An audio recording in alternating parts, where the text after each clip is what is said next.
കാണുന്ന വ്യക്തിയുടെ പേര് മനോജ് കുമാർ അഗർവാൾ IAS. ഈ കാണുന്നത് ഡോക്ടർ രത്തൻ യു ഖേൽക്കർ. ഇവർ തമ്മിലുള്ള ബന്ധം മനസ്സിലായോ?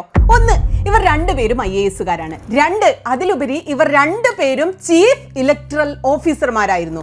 ഒരാൾ ബംഗാളിലായിരുന്നു, മറ്റേയാൾ ഇവിടെ തന്നെ കേരളത്തിലായിരുന്നു. തീർന്നില്ല, അതിശയകരമായ മറ്റൊരു സാമ്യം കൂടി ഇവർ രണ്ടുപേരും തമ്മിലുണ്ട്.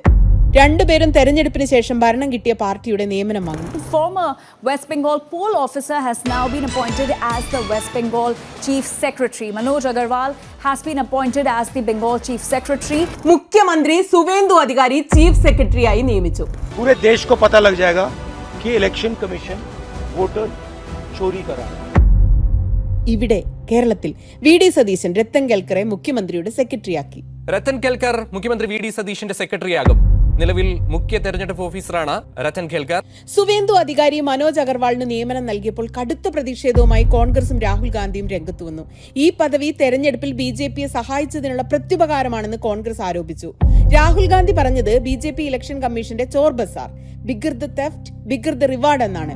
കൂടുതൽ വലിയ കളവ് കൂടുതൽ വലിയ റിവാർഡ് കിട്ടുമെന്ന് നമ്മളൊക്കെ അത് കേട്ട് കൈയടിക്കുകയാണ് ചെയ്ത്. ആഹാ, രാഹുൽ ഗാന്ധിയുടെ അഴിമതിക്കും തെരഞ്ഞെടുപ്പ് അട്ടിമറിക്കുമെതിരായ പോരാട്ടം പൊളിച്ചു എന്നൊക്കെ നമ്മൾ ആർത്തു വിളിച്ചു.